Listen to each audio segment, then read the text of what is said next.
warahmatullahi wabarakatuh. Pada kesempatan ini, kami dari kelompok PBL TRPL 407 akan mempresentasikan hasil analisis keamanan perangkat lunak pada proyek kami. Presentasi ini akan membahas 6 aspek penting dalam siklus keamanan perangkat lunak, mulai dari tahap security requirement, design, development, testing, deployment, hingga maintenance. Saya akan memperkenalkan member dari kelompok kami. Yang pertama ada Jonathan Harold Simbolon, lalu kedua ada Rafli Sabani, ketiga ada Salsabila Zara Fitria, lalu keempat ada Muhammad Dimas Fajar Effendi, lalu saya sendiri Muhammad Syarail Azhar. Assalamualaikum warahmatullahi wabarakatuh.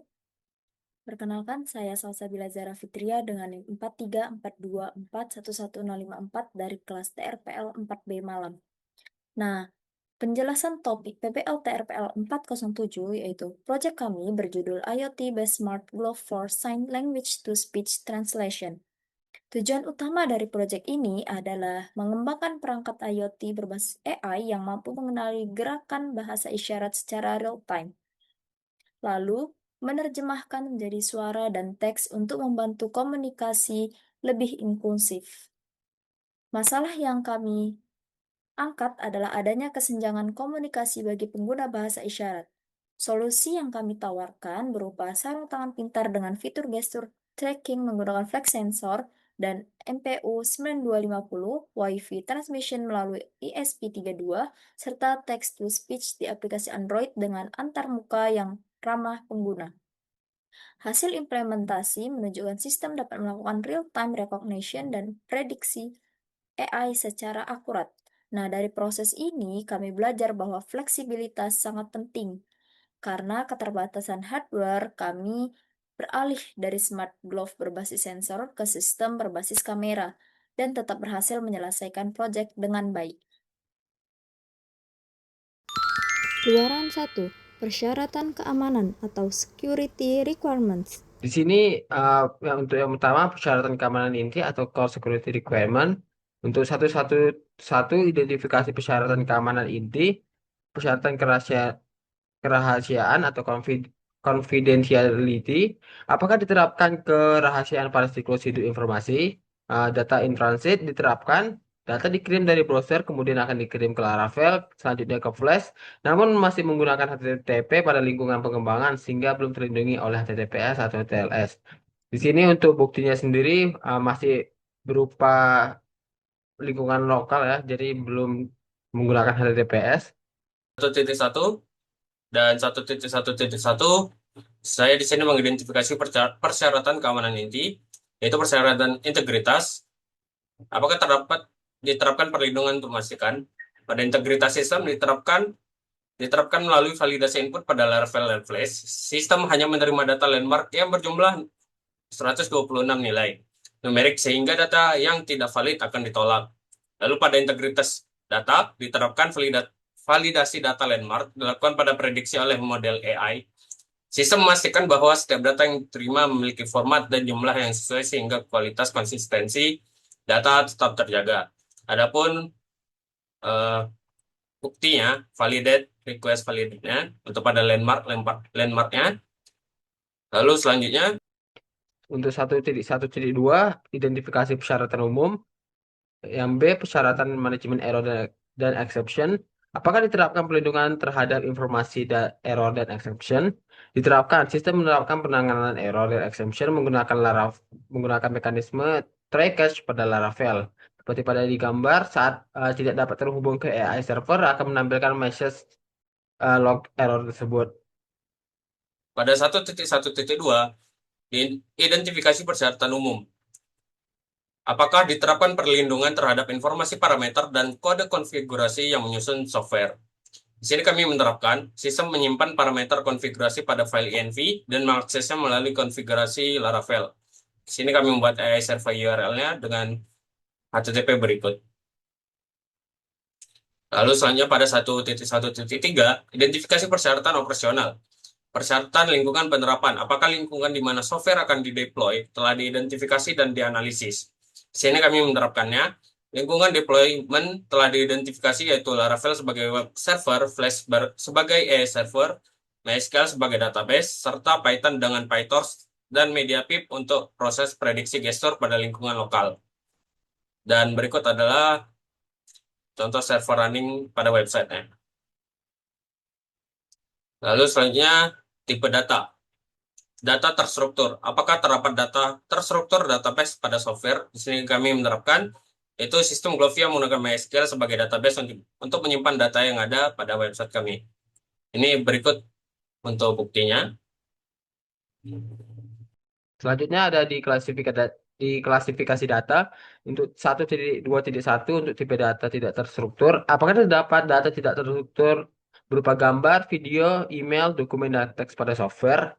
Uh, untuk data tidak terstruktur diterapkan Glovia menggunakan data tidak terstruktur berupa model AI yang berupa gestur model .pth, kemudian dataset serta data landmark hasil deteksi media yang diproses selama proses prediksi.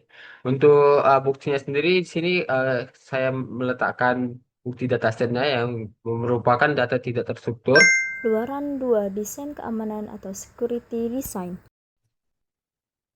Yang pertama ada 2.2.2, yaitu jenis format, jangkauan, dan panjang data.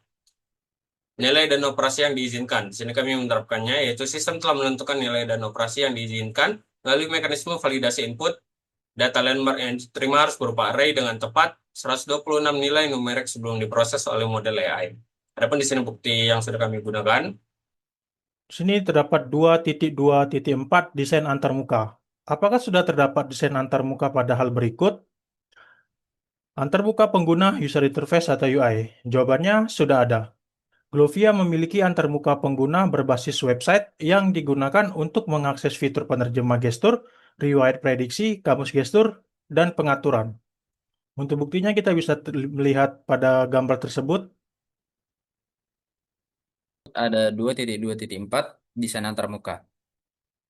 Yang pertama antarmuka pengguna. Sudah ada Glovia memiliki antarmuka pengguna berbasis web yang digunakan untuk mengakses fitur penerjemah gestur, riwayat prediksi, kamus gestur, dan pengaturan. Berikut adalah hasil penerapan yang sudah kami lakukan.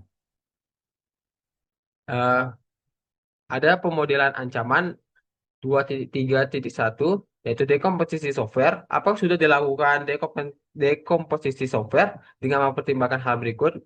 Yang pertama ada ketergantungan eksternal. Iya, sistem kami Glovia telah mengidentifikasi ketergantungan eksternal yang digunakan seperti Laravel Framework, Flash, MediaPipe, PyTorch, MySQL, dan OpenCV sebagai komponen pendukung sistem yang ditampilkan pada bukti saat ini. Ada 2.2.4, yaitu desain antarmuka pemrograman aplikasi atau API. Di sini kami menerapkannya untuk Glovia menggunakan API internal untuk komunikasi antara Laravel dan AI server berbasis Flash melalui endpoint tersebut. Adapun di sini untuk buktinya. Lalu selanjutnya untuk 2.3.1 dekomposisi software. Di sini terdapat titik entry yaitu titik serangan mungkin pada endpoint API yang digunakan. Adapun di sini untuk post predict pada Python ya. Lalu selanjutnya pada analisis data flow. Di sini kami menerapkan alur perpindahan data pada Glovia telah dianalisis. Dimulai dari browser yang mengirimkan data landmark ke Laravel, kemudian diteruskan ke AI server berbasis Flash untuk diproses oleh model AI dan hasil prediksi dikembalikan ke browser.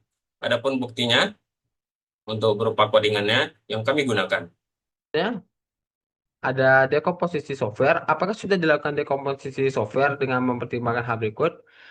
Untuk analisis transaksi, proses transaksi data telah dianalisis, yaitu mulai dari penerimaan data landmark, validasi input, pengiriman AI server, proses prediksi, hingga pengembalian hasil prediksi kepada pengguna, seperti pada Luaran gambar 3. berikut. Pengembangan keamanan atau security development. Pada 3.2.3, praktek secure coding. Apakah teknik secure coding untuk mengurangi attack surface sudah dilakukan? Jadi kami telah menerapkannya. Pada sistem aplikasi telah menerapkan beberapa praktek secure coding seperti validasi input dan penanganan exception untuk mengurangi potensi kesalahan maupun penyalahgunaan pada proses prediksi.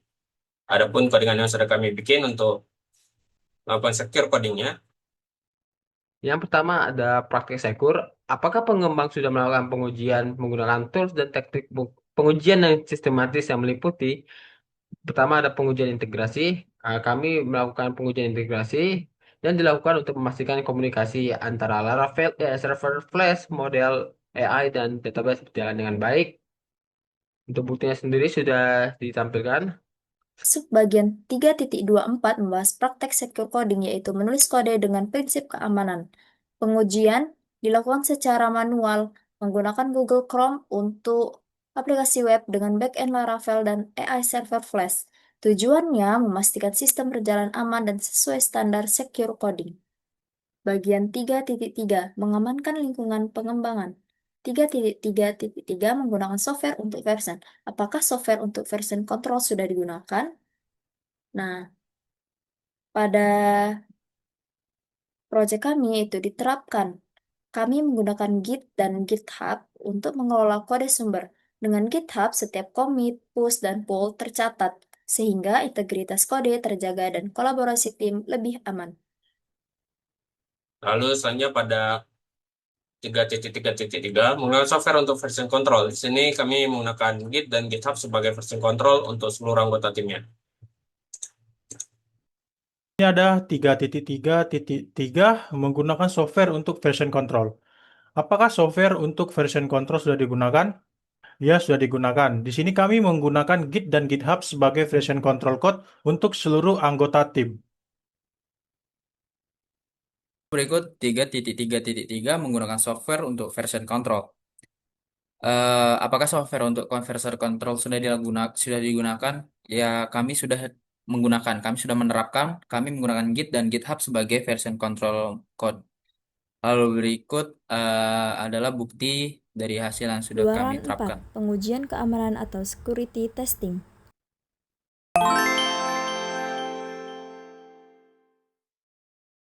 Checklist pengujian keamanan atau security testing. 4.1 Validasi permukaan serangan atau attack surface. 4.1.2 Pengujian keamanan menggunakan metode pengujian keamanan. Apakah dilakukan pengujian keamanan menggunakan hal berikut? Nah, pengujian keamanan kami menggunakan black box. Pengujian dilakukan dari sisi pengguna tanpa melihat struktur internal kode. Contohnya, pada fitur kamera AI ini di dashboard penerjemah, diuji agar sistem tetap stabil walau kamera dimatikan. 4.1.3 yaitu melakukan pengujian keamanan software untuk quality assurance. Sini apakah dilakukan pengujian keamanan software untuk quality assurance yang meliputi pengujian untuk control error dan exception handling. Di sini dilakukan pengujian terhadap penanganan error dan exception handling agar aplikasi dapat memberikan respon yang sesuai ketika terjadi kegagalan, seperti AI server tidak dapat diakses atau koneksi gagal. Yang seperti ditampilkan pada bukti ini, jika AI server tidak merespon, dia akan menampilkan message error tersebut, seperti AI server tidak dapat memproses permintaan. Tuh, selanjutnya di sini ada 4.2.1 yaitu melakukan pengujian keamanan software untuk quality assurance. Apakah output dari data pengujian sudah sesuai dengan harapan atau telah memenuhi persyaratan? Apakah menggunakan data tiruan di lingkungan pengujian atau simulasi? Untuk hasil outputnya sendiri yang dihasilkan sudah cukup memenuhi kriteria penyelesaian seperti deteksi di tangan, prediksi gestur, dan komunikasi dengan AI server berjalan sesuai dengan kebutuhan sistem. Untuk data tiruannya sendiri kami tidak menggunakan data tiruan ya karena ini dilakukan secara real time untuk penggunaan datasetnya. Kemudian untuk memenuhi persyaratan sudah ditampilkan pada bukti Luaran 5. tersebut kalau Penerapan keamanan hasil atau security prediksi gestur deployment. telah tercapai.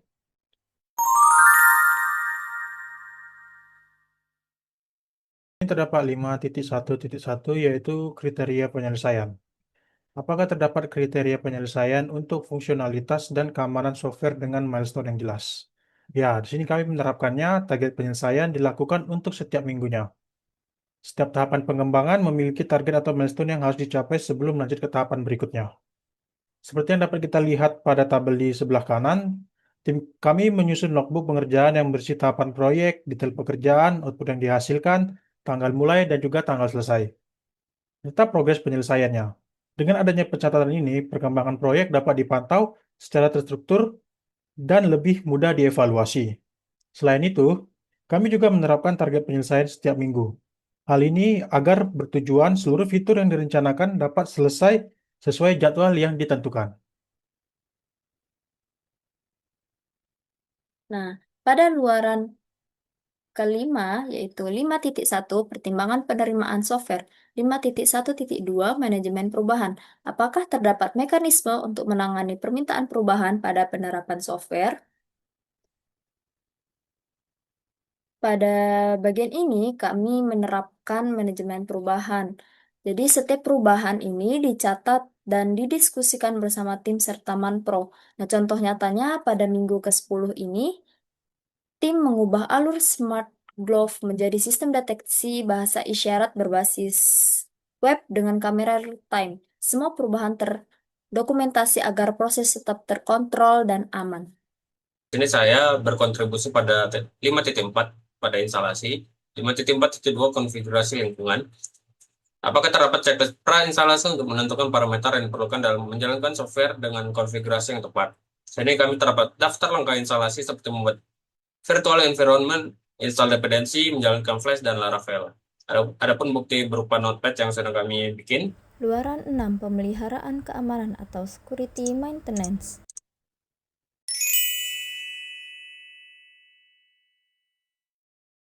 Sini saya terdapat pada 6.1.1 yaitu pengamanan operasional software. Maka sudah diterapkan kontrol keamanan operasional yang meliputi hal berikut. Yang pertama ada kontrol detektif. Di sini kami menerapkan kontrol detektif melalui pencatatan log atau login. Ketika terjadi kegagalan komunikasi dengan AI server, informasi kesalahan dicatat menggunakan log warning sehingga dapat membantu proses identifikasi. Adapun buktinya berupa codingan. Lalu berikut ada 6.1.1 pengamanan operasional software. Apakah sudah diterapkan kontrol keamanan operasional yang meliputi hal berikut? 2. Kontrol preventif.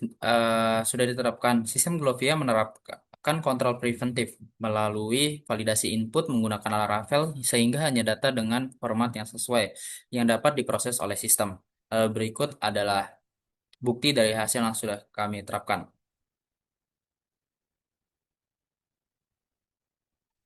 Eh, Lalu ada 6.1.1 pengamanan operasional software. Apakah sudah diterapkan kontrol keamanan operasional yang meliputi hal berikut?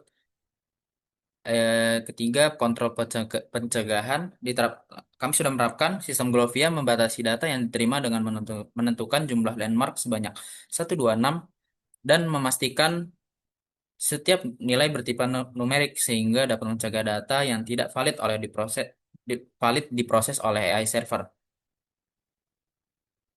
Oke, di sini terdapat 6.1.1 yaitu pengamanan operasional software. Apakah sudah diterapkan kontrol keamanan operasional yang meliputi hal berikut? Jawabannya diterapkan. Sistem Glovia menerapkan kontrol korektif melalui exception handling. Apabila terjadi kegagalan komunikasi dengan AI server, sistem akan menangani kesalahan dan mengembalikan pesan error yang sesuai tanpa menghentikan aplikasi. Untuk bukti dan codingannya kita bisa melihat pada gambar tersebut. Sekian presentasi yang dapat kami sampaikan mengenai analisis keamanan perangkat lunak pada sistem Glovia.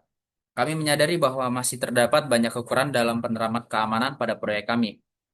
Kami mengucapkan terima kasih kepada semua pihak yang telah mendukung dan memberikan masukan selama proses pekerjaan ini. Semoga hasil analisis ini dapat bermanfaat dan menjadi dasar untuk pengembangan sistem yang lebih aman di masa mendatang.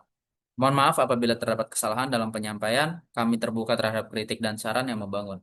Terima kasih. Assalamualaikum warahmatullahi wabarakatuh.